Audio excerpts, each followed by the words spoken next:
and we'll start with John Corrales. Hey, Coach. Obviously, now that Kara has accepted the job and it's official, can we get your reaction to that? And is she staying with the team now, or is she leaving? First of all, we're thrilled for her. This is I don't want to take away from her press conference tomorrow where she gets a chance to talk more about it, but can't say enough good things about Kara. She's a terrific person, terrific coach. She'll be a great fit at Duke with their incredible tradition. So I think it's like she's really excited. When you talk to, I remember we actually went on a walk, Kara, and then Tracy and I, my wife, and I, a couple months ago, and when we were talking about like things she'd be interested in the future, being the head coach at Duke was one of the things that came up. So it's really cool that she's getting a chance to do that, and she'll be terrific. Mark Murphy. Hey, Brad. Hi, Mark.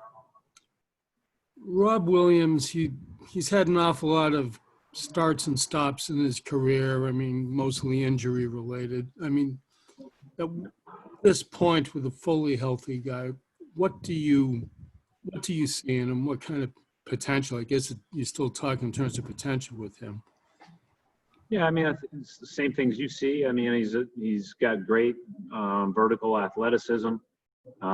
He's a good communicator on the court. He knows what we're trying to do on both ends. He gets to the rim quick on rolls, and hopefully he maintains this good health, because we, as we talked about at the start of the year, one of the things we wanted to do was really have a lot of flexibility at that spot.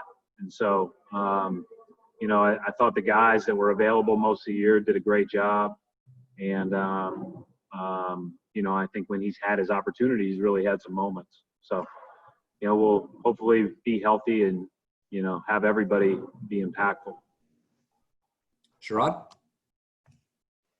Hey, Coach, how's it going? Hi, Sherrod. You had mentioned to us the other day that as things progress, you're going to look to ramp things up a bit. And just curious, what does that look like on the floor as far as the ramping up is concerned? And also, just to follow up to that, were all the guys available to go today? Kemba didn't practice. Everybody else did. Kemba's just still in our progression that we're putting him through.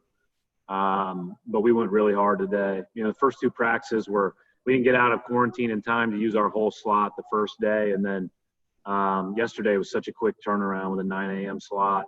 Today was, we had a better ability to go hard. So we went hard today.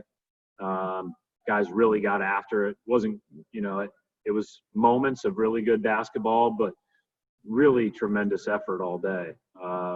We got to build back into the good basketball part, but you want to have a base and a foundation of how hard you're going to play and how hard you're going to go after it. And they really did that.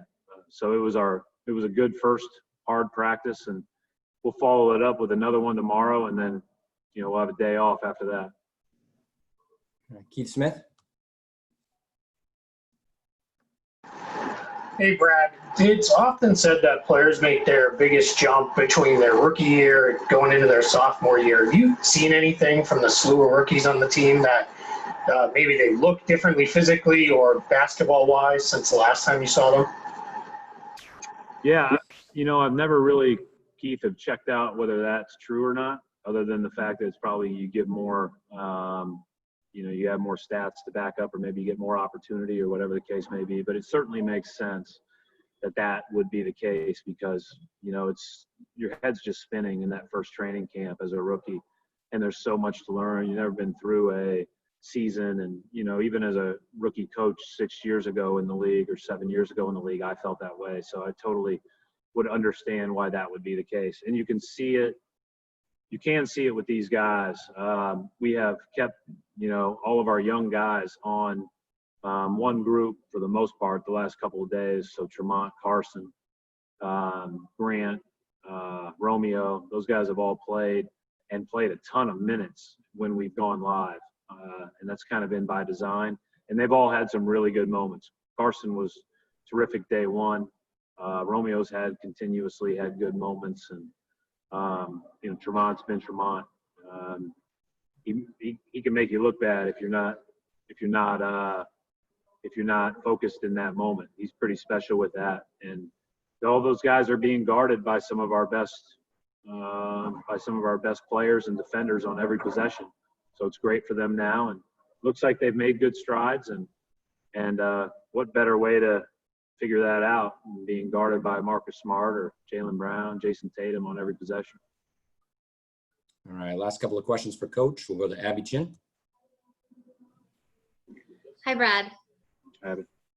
I'm just curious how you, as a person who is used to having so much control over things, and you always say it, I know, control what you can control, but just mentally, what has this situation been like for you, not having as much control over every day and every situation like you usually do? I don't know that I have. I mean, once I get a practice schedule, we just create practice times around it. We create film times around it. The NBA has been good about communicating the schedule, so we know what the next 2 weeks look like. Today was a little bit of a curveball because we had to change gyms, but it's not. Those are all things that aren't that big of a deal. You just hit curveballs. As much as you want to plan everything and schedule everything and all that, and for everything to be perfect, it's just not the way it is. It's not the way it is during a normal season. The bus will break down some, whatever the case may be. You just figure it out, and you plan as much as you can. That's all we've tried to do. It's been good so far. All right, last question for Coach, Jared Weiss. Hey, Coach. Rob was just talking about how he feels like he's gotten a lot quicker now that he's had the time to heal up and work on his conditioning over the break. How do you think that him just finally being healthy in his hips is going to help him be a more versatile defender and doing different pick and roll schemes, whether it's up the touch or drop or switching? Well, he's just going to have to do all that stuff. He's always been able to protect the rim at a high level, and I thought that he was really improving early on in the season before he got hurt with a lot of the pick and roll coverages. And then when he came back, obviously there's going to be a little bit of a transition period. But now that we're back and everybody's in a transition period, you can tell that him being here, Keith mentioned that sometimes the biggest jumps are from year 1 to 2. You can certainly see he looks like a older player now, entering, finishing off his second year, but basically entering his third. I think that he'll be able to make the right strides, and he's always been a guy that has played with good effort and has tried to do all the right things. So, we're excited to see, again, how that all fits at the 5 spot for us. We're going to play around all our skilled wings and guards, and we're going to need some interchangeability at that 5 spot. All right. Thank you, Coach. Thank you.